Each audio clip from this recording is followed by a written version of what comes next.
I'm going to go ahead and introduce the one and only Monique W. Morris. And she's going to give her presentation, What You Mad About? The Work of the Rainbow Children. So let's welcome Monique. Thank you, D'Angela. I'm also going to hide myself because I'm going to pull up my presentation, but I'm so happy to be in community with each of you and look forward to the opportunity for us to all be in conversation about all of this Prince beauty, all of this love, all of this community. So I'm going to start. Grateful to be in community with you all to talk about the Rainbow Children, specifically exploring the Black tradition of resistance in Prince's The Rainbow Children. This album is commonly appreciated as Prince's most explicit reference to faith and his particular faith practice as a Jehovah's Witness. I want to explore how The Rainbow Children also functions as one of his more explicit albums, conceptualizing and reflecting themes of the Black tradition of resistance. So let's begin with the art. Introduced throughout the African diaspora, art and resistance to oppression, to political and spiritual repression are intrinsically linked. Malidoma Patrice Somé, the author of The Healing Wisdom of Africa, offered the artist as an artisan of the sacred can cooperate in bringing the sacred to birth in this world. Artistic ability, the capacity to heal, the vision to see into the other world are connected. There is only a thin line between the artist and the healer. Prince's decision to center the artwork of Kababi Bayok is a foundation for understanding his approach to this album. And it is particularly of importance because the link between art and the lived experience is sacred, really, in the African tradition. Nothing is art for the sake of art. Art serves a purpose. Art realizes one's potential and one's journey. Kababi Bayok was born Clifford Misell Jr. He changed his name while he was a student at Grambling State University, which is one of our historically Black colleges and universities in the United States. He then made his name change legal later on in 1997. He was invited to exhibit artwork at the Dignity House, which was a beneficiary of Love for One Another in St. Louis, Missouri, where it was believed that his work was introduced to Prince.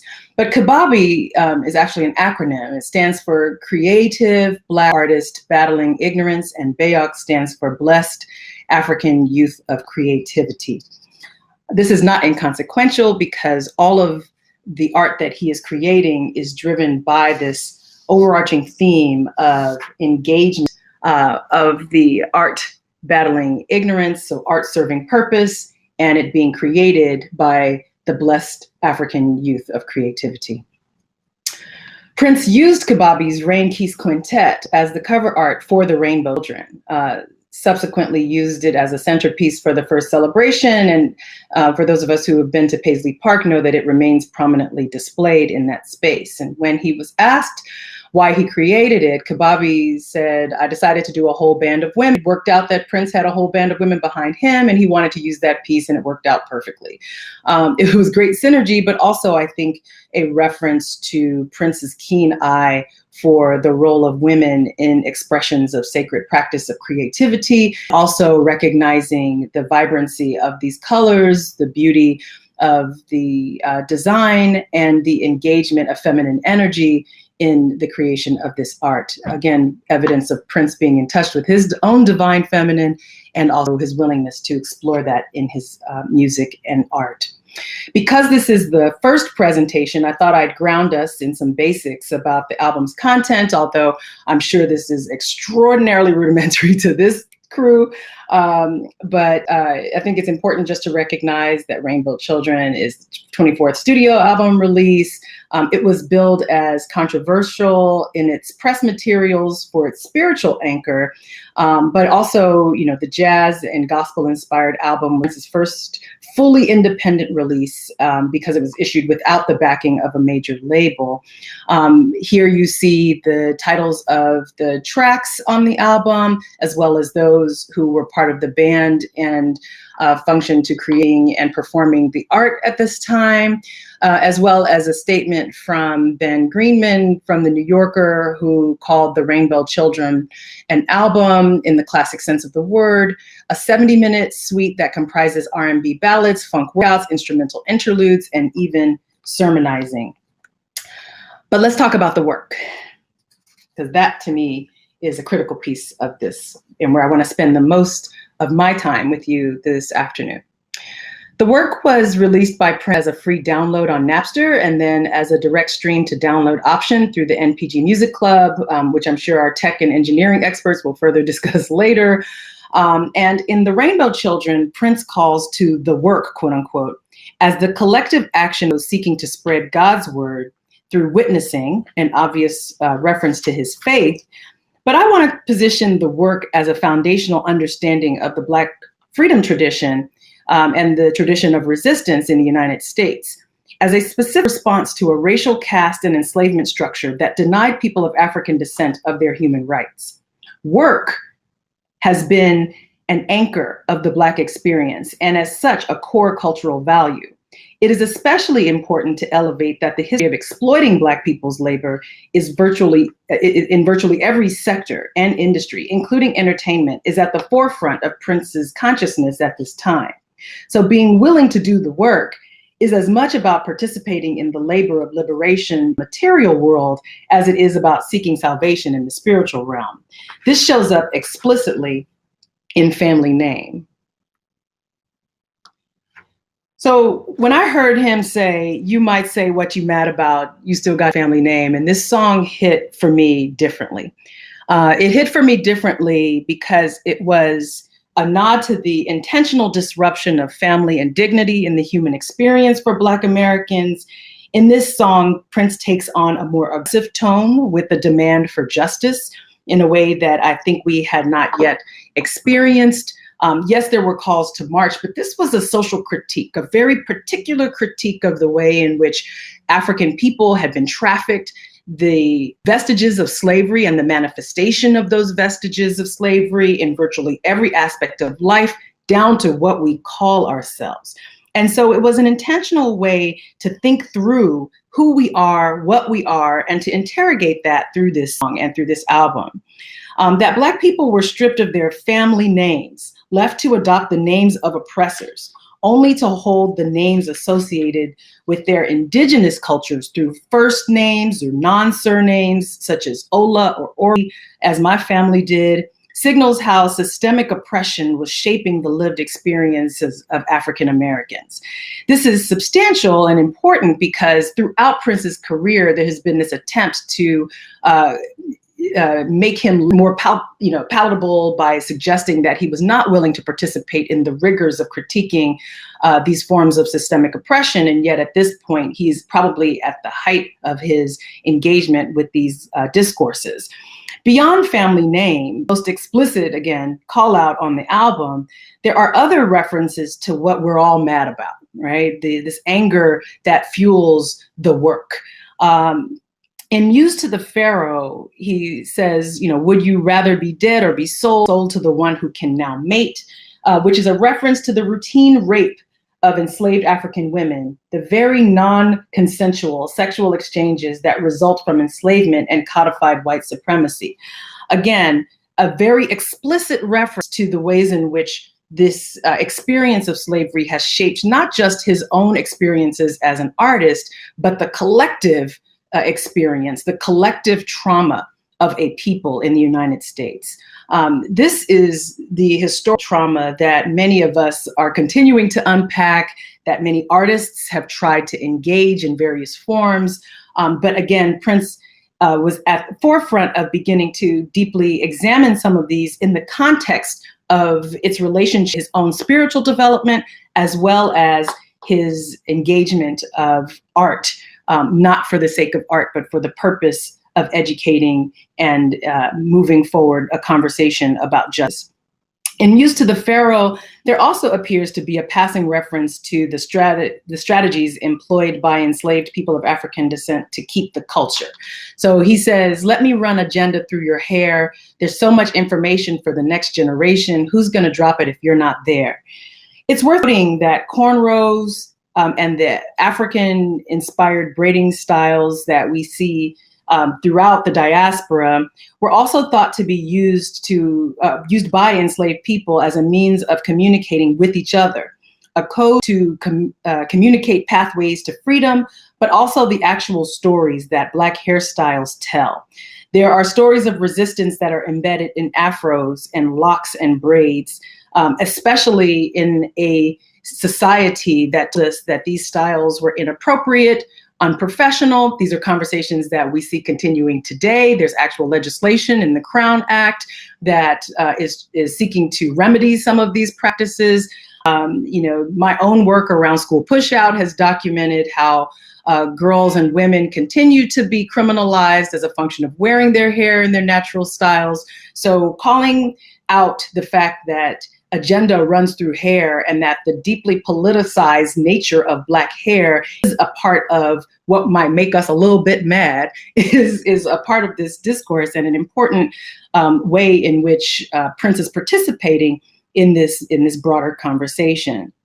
But there are also stories behind the relaxers, the jerry curls, the weaves that are packed with information for the next generations. And beyond just expressions of beauty, or again, just expressions of or just an apolitical statement, Black hair has always been political. Black hair has always been a part of how we engage with each other. But in Muse to the Pharaoh, Prince is also suggesting in my reading that it is also a nod to the unique role of women as more than a temptress or a siren or a griot or a vessel for labor, but also as keepers of the culture and the faith. The prominence of religion and faith throughout the various declarations and narratives surrounding the Wise One and the journey, ostensibly reflecting Prince's own, is also steeped in the Black tradition of resistance. Maulana Karenga, Dr. Karenga, who is the founder of the African American cultural celebration Kwanzaa, offered the Black church from its earliest days as an invisible spiritual community, supported social change and struggle, providing leaders and leadership at various points in the struggle for Black liberation and a true higher level of human life. It's important to note here that there's a very explicit relationship between faith and Black resistance to oppression. They are not distinct. They are absolutely connected and reflected in all of the manners in which we know, all of the ways in which we express. There are multiple ways of knowing and multiple ways of communicating and engaging in discourses. One of those ways of engaging and knowing is presentational knowing, which involves the engagement of symbols and stories and art. And so it's important for us in this conversation about the prophecy of the Wise One, or some of the ways in which Prince uses the rainbow children as a suggestion for those who are practicing a particular faith and on a journey toward enlightenment and utopian life together. Through his own faith practice, that even in the musical arrangements of the Rainbow Children, we see an orientation toward jazz and gospel, all of which are traditions shaped by the Black freedom struggle. And it's also important to recognize in this acknowledgement of presentational knowing being one of the ways in which we can understand what is happening on the Rainbow Children, that not all communication is verbal. So even the arrangements should be understood as forms of resistance. The variety and diversity, the improvisational styles, the ways in which voices are embedded, the engagement of, Bob George's, convoluted space, as well as some of the other, suggestions that Prince, uses when he's trying to communicate certain ideas. Ideas that he wants to seep into our subconscious, or he wants to really pay attention to, and therefore, arrange them in ways that require us to do a deep listening exercise, are all a part of how we should understand him shaping an overall album designed to engage us in this fight toward righteousness and resistance to oppression. Mastery of self is arguably one of Prince's most thematic consistencies. I spoke about this master self at the conference in Manchester a few years ago, the Purple Rain Conference in 2017, because I think it really plays a very large role in Prince's own articulation of how Black people, Black artists show up in the United States and in the global sphere around entertainment. He says in various places throughout the album, these are a couple of examples in Family Name and the work, he calls attention to this idea of being able to control one's own destiny, be able to control one's own perception of themselves, ultimately being able to understand themselves outside of the context of oppression, but rather through a context of enlightenment and righteousness. In the work, he says, every time I watch the other people news, I see a false picture of myself, another one of you, right? Calling attention to the ways in which Black people, Prince in particular, and others are presented in the public imagination as somehow problematic, the way that media problematizes the Black body, but also the ways in which there is little control behind Black people's telling of their own narratives, little opportunity for a diversity in the narratives that are told, little opportunity for Black people to shape who they are and how they are situated in relation to other communities. And there's a deeper exploration even in Family Name when he offers, when a minority realizes its similarities on a higher level, not just Black, but people of color, and higher still, Indigenous, and even higher still from the tribe of, and yet higher, the Rainbow Children. When this understanding comes, the so-called minority becomes a majority in the wink of an eye. I had a particular appreciation for this passage because it was, I think, reflective of a body of scholarship and just social awakening, social and political awakening around the framing of Black people as somehow being unworthy of our interrogation, unworthy of equal protection and treatment under the law, and unworthy of being engaged for the brilliance that they have offered in a way because they have been relegated to a status of minority. One of my favorite quotes from him that's not presented here is just when he stood up and said, "Ain't nothing minor about you," right? There's nothing minor about Blackness. There's nothing minor about being community with each other and reflecting the brilliance of that art and that spirit that drives so much of what he's describing in Family Name. It is also here, ultimately, where he says you cannot serve masters. You're either this or that, which is not this. Again, calling attention to his own political battles with Warner Brothers, his own political battles to maintain and control the masters of his the music that he was producing, but ultimately to reflect his own mastery of himself and have that type of control over his own well-being. Consistent in these references from Family Name and the work is the articulation of liberation as a function of being in alignment with God's word and the ability to live without the burden of discrimination and other forms of oppression. So while he's not explicitly engaged in overtly political rhetoric or discussions about how one might make meaning of their lives in this earthly realm, there is a lot of content on the Rainbow Children that calls to the traditions, that calls to the values, that speaks to many of the prevailing ideologies that inform the Black freedom movement and the particular methods by which the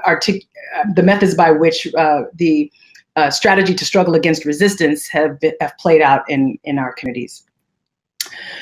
Along those lines, understanding Prince's emphasis on being able to control what we are called requires us to uplift the value of reclamation in this space. Recognizing, again, just going back to Family Name, Black, people of color, Indigenous, those are the frameworks that have been used for whole groups of people, but also in this, is this interrogation of how we understand ourselves as human beings and the relationships between our names and who we are ultimately and our story on these lands.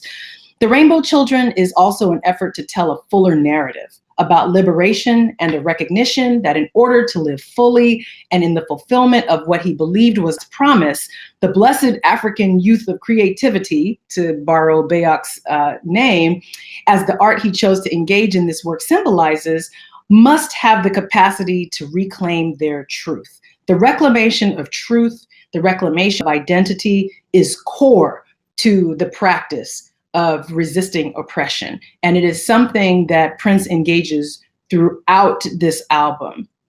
When he says, teacher, teacher, what you say, did we really come over in a boat?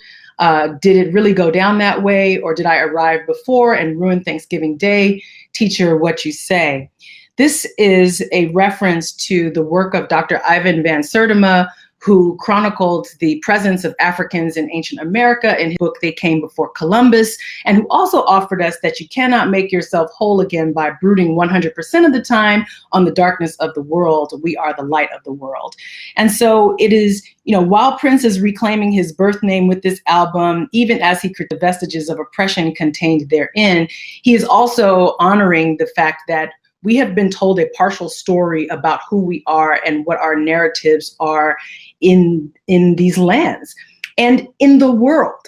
And so it is important in the context of positioning the Rainbow Children as a part of the Black freedom narrative to acknowledge all the ways in which this deeper suggestion that Black people are connected to a global community of righteousness, that people are entitled to human rights that involve us having the capacity to control our identities, reshape and reform our understandings of our location in conversations of justice.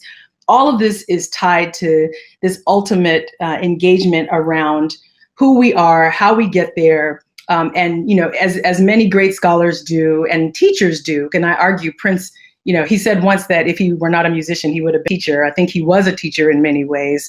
It is inviting us to ask more questions than we have answers, right? Continue to ask the question. He is someone who continued to do that, which is part of his own spiritual growth, but also a part of how he engages this work in scholarship. Also suggesting, that Prince was a reader. And so a lot of times we spend, a lot of time exploring his artistic value, but there's a lot of content in his work that suggests that he was reading a lot of deep texts that invite a deeper understanding as well.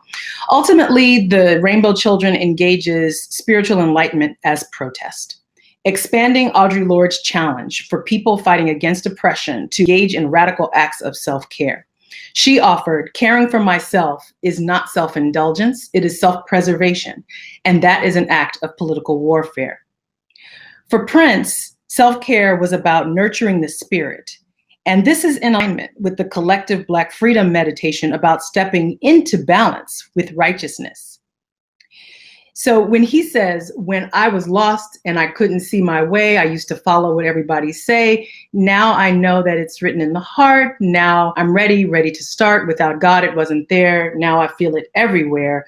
Righteousness is recognized as a lifelong journey toward freedom, in which art and the artist is essential. And that, I argue, is a principal offering of the Rainbow Children. So thank you so much. I hope that you see all of the hand clapped emojis and the hearts. I wish I could change those hearts to purple, but I can't. It's like with the platform. Thank you, everyone. Thank you, Monique, for your time. And we look forward to before everybody leaves, can I just leave them with this fire? This is Rainbow Children inspired nails. Okay, just had to do that. Yes, you had to do that. Thank you so much. You always bring it. Thank you. All right.